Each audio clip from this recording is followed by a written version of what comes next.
बामसेप और बामसेप के सभी सहयोगी संगठन, भारत मुक्ति मोर्चा और भारत मुक्ति मोर्चा के सभी सहयोगी संगठन, बहुजन क्रांति मोर्चा और बहुजन क्रांति मोर्चा में शामिल सभी संगठन के राष्ट्रीय स्तर के, राज्य स्तर के, कमिश्नरी स्तर के, जिला स्तर के और तालुका स्तर के सभी पदाधिकारी एवं कार्यकर्ता, सभी पूर्णकालीन प्रचारक एवं उपरोक्त संगठनों द्वारा चलाए जा रहे मूल निवासी महापुरुषों के मिशन को समय समय पर तन मन धन से साथ सहयोग करने वाले मूल निवासी बहुजन समाज के सभी शुभचिंतक, हितचिंतक, समर्थक, वाचक, दर्शक, भाई बहन, विद्यार्थी, कामगार, किसान एवं सभी बुद्धिजीवी साथियों, मैं डी.आर. ओहोल, राष्ट्रीय महासचिव बामसेप, राष्ट्रीय प्रभारी राष्ट्रीय आदिवासी एकता परिषद एवं राष्ट्रीय आदिवासी कर्मचारी संघ, राष्ट्रीय प्रभारी नेशनल नोमैडिक ट्राइब मोर्चा और राष्ट्रीय प्रभारी राष्ट्रीय किसान मोर्चा नई दिल्ली एवं मार्गदर्शक मौर्य क्रांति संघ, लहूजी क्रांति मोर्चा और राष्ट्रीय गुरु रविदास क्रांति मोर्चा महाराष्ट्र। इसके अलावा संगठन ने मुझे केंद्रीय सचिवालय की जिम्मेदारी के बाद 2022 का एक्टिविस्ट फंड, बामसेप एवं सहयोगी संगठनों के राज्य एवं राष्ट्रीय अधिवेशनों की तैयारी करना और इसके लिए फंडिंग का टारगेट पूरा करने हेतु ऑनलाइन मीटिंग द्वारा मोटिवेशन एवं मार्गदर्शन करने की जिम्मेदारी सौंपी थी। इससे हम काफ़ी हद तक सफल हो गए।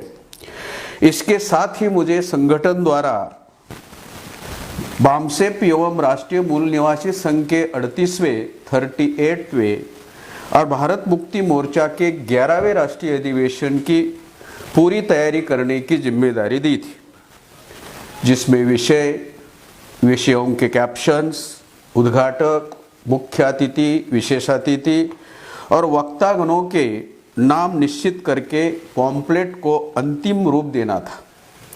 दिनांक 4 नवंबर 2021 को माननीय वामन मेश्राम, राष्ट्रीय अध्यक्ष बामसेप एवं भारत मुक्ति मोर्चा नई दिल्ली, इनको फाइनल पॉम्पलेट भेज दिया और उसी दिन रात को मुझे बहुत बुखार आया।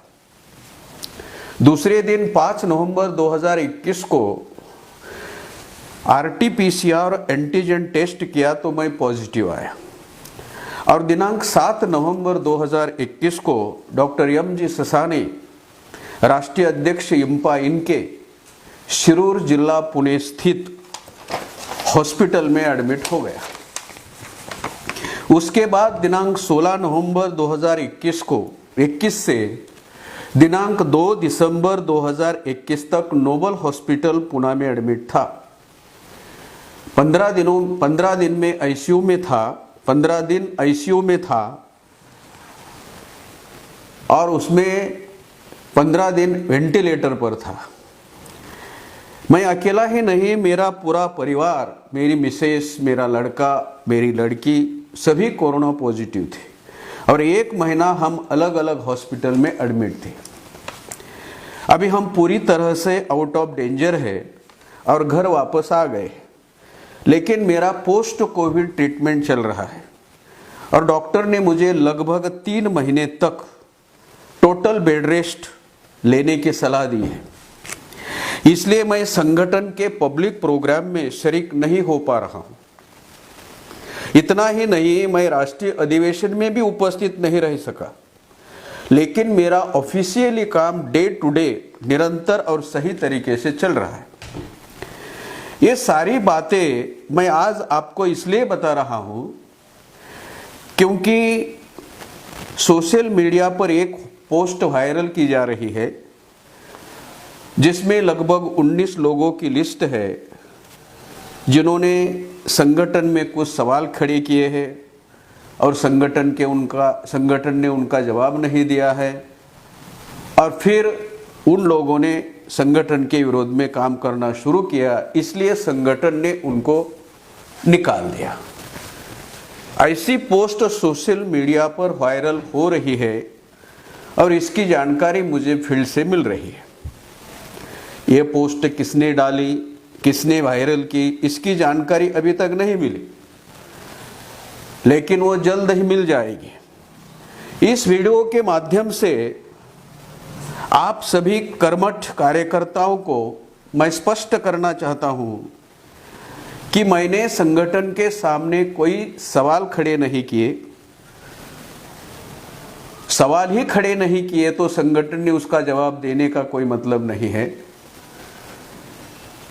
और मैंने संगठन के विरोध में कोई कार्यक्रम नहीं चलाया और ना ही मुझे संगठन ने संगठन के बाहर किया है। मैं फील्ड में नहीं हूं, ये बात सही है, मगर ऑफिशियली सारे काम देख रहा हूं। इतना ही नहीं, वामसेप तथा भारत मुक्ति मोर्चा के राष्ट्रीय अध्यक्ष माननीय वामन मेश्राम साहब, इनके निरंतर संपर्क में हूं। इसलिए मैं सभी कार्यकर्ता एवं पदाधिकारियों को आह्वान करना चाहता हूं कि यह गलत, झूठ, बेबुनियाद और ईमानदार एवं कर्मठ कार्यकर्ताओं में भ्रम पैदा करने के लिए कुछ संगठन विरोधी तत्व ऐसा प्रचार कर रहे हैं। इससे सतर्क और सावधान रहना चाहिए और अन्य लोगों को भी सतर्क करना चाहिए। जिन्होंने भी ये पोस्ट डाली है और वायरल की है, मैं उनको इस वीडियो के माध्यम से चेतावनी देना चाहता हूं कि ऐसी गलत, झूठ, बेबुनियाद और संगठन एवं समाज में भ्रम पैदा करने वाली पोस्ट वायरल करने की वजह से मैं उनके ऊपर डिफेमेशन का केस अर्थात मानहानि का दावा करूंगा, क्योंकि इसमें मेरी और संगठन के प्रतिष्ठा को ठेस पहुंची है। मेरे 29 साल की ईमानदारी पर प्रश्न चिन्ह निर्माण हो गया है या किया है। इससे मेरी व्यक्तिगत बदनामी भी हो गई है। मैं दिनांक 27 मार्च 1993 को संगठन में कार्यकर्ता के तौर पर और 2012 से पूर्णकालीन प्रचारक के तौर पर काम कर रहा हूं। आज मेरी उम्र 63 साल की है। मतलब मैंने मेरे जिंदगी का आधा समय संगठन एवं समाज के लिए लगाया है और इस गलत, झूठ, बेबुनियाद और भ्रम पैदा करने वाली पोस्ट की वजह से मेरे 29 सालों के सामाजिक कार्य पर प्रश्न चिन्ह निर्माण हो गया है। मैं ऐसा भी कह सकता हूं कि इस पोस्ट की वजह से सार्वजनिक तौर पर मेरे चरित्र की हत्या की गई है, जिसे मैं किसी भी सूरत में बर्दाश्त करने वाला नहीं हूं। इसलिए यह पोस्ट वायरल करने वालों ने तुरंत प्रभाव से यह पोस्ट मीडिया से हटानी चाहिए और मेरी लिखित रूप से माफी मांगनी चाहिए। मैं वामसेप का राष्ट्रीय स्तर का एक जिम्मेदार पदाधिकारी हूं और आज तक मुझे किसी ने भी संगठन से बाहर नहीं निकाला है और मुझे ऐसी कोई लिखित या मौखिक सूचना नहीं दी गई है। मैं आज भी संगठन के साथ हूं। मैं वामसेप का कार्यकर्ता हूं और रहूंगा। संगठन के मिशन और नेतृत्व पर मेरा पूरा भरोसा है। मैं संगठन के दिशा निर्देशन, नियंत्रण, निगरानी और अनुशासन में रहकर काम करूंगा। इसलिए वामसेप के कर्मठ एवं ईमानदार पदाधिकारी और कार्यकर्ता इस तरह की अफवाह पर यकीन नहीं करेंगे, ऐसी मुझे आशा है। अभी मुझे फील्ड से फोन आ रहे हैं और लोग ये पूछ रहे हैं क्या आप इनके साथ गए हो, उनके साथ गए हो। ऐसी खबरें सोशल मीडिया पर आ रही हैं। हमारी बातें ठीक तरह से देखते नहीं, ठीक तरह से पढ़ते नहीं, ठीक तरह से सुनते नहीं और सुनी सुनाई बातों पर यकीन करते हैं और सवाल पूछते हैं। पोस्ट में ऐसा लिखा है कि ये 19 लोग हैं, इन्होंने कुछ सवाल खड़े किए हैं, संगठन ने इनके जवाब नहीं दिए हैं, इसलिए इन लोगों ने संगठन के विरोध में काम करना शुरू किया, इसलिए इन लोगों को संगठन ने निकाला है। ऐसी पोस्ट है। लेकिन लोग ये पूछ रहे हैं कि आप इनके साथ गए, उनके साथ गए हैं। मैंने जिंदगी में संगठन में आने के बाद बहुत चढ़ाव, बहुत कुछ देखा है साथियों। हमारे कर्मठ कार्यकर्ताओं ने भी ऐसी कही सुनी बातों पर, सुनी सुनाई बातों पर यकीन नहीं करना चाहिए। मराठी में इसको कुजबुज शास्त्र कहते हैं, कानाफूसी कहते हैं।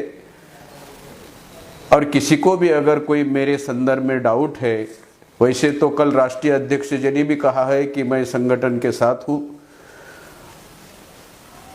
और इल्पा वकील संगठन के राष्ट्रीय अध्यक्ष जी ने भी कहा है कि मैं संगठन के साथ हूं, और मैं खुद अपना खुलासा, अपना पक्ष रख रहा हूं। तो आपको, मेरी सुनने वाले सभी दर्शकों को मेरा अनुरोध है कि आगे मेरे बारे में अगर इस तरह की कोई गलत खबरें आती है, झूठ खबरें आती है, बेबुनियाद खबरें आती है, या भ्रम फैलाने वाली खबरें आती है, तो इस पर आप यकीन नहीं करेंगे, इससे आप सतर्क रहेंगे और हमारे दूसरे कर्मठ और ईमानदार कार्यकर्ताओं को भी सतर्क रहने के लिए सूचना देंगे। आप लोगों ने मेरी बात ध्यान से सुनी, इसलिए बहुत बहुत आभार, धन्यवाद। जय मूल निवासी, जय भारत।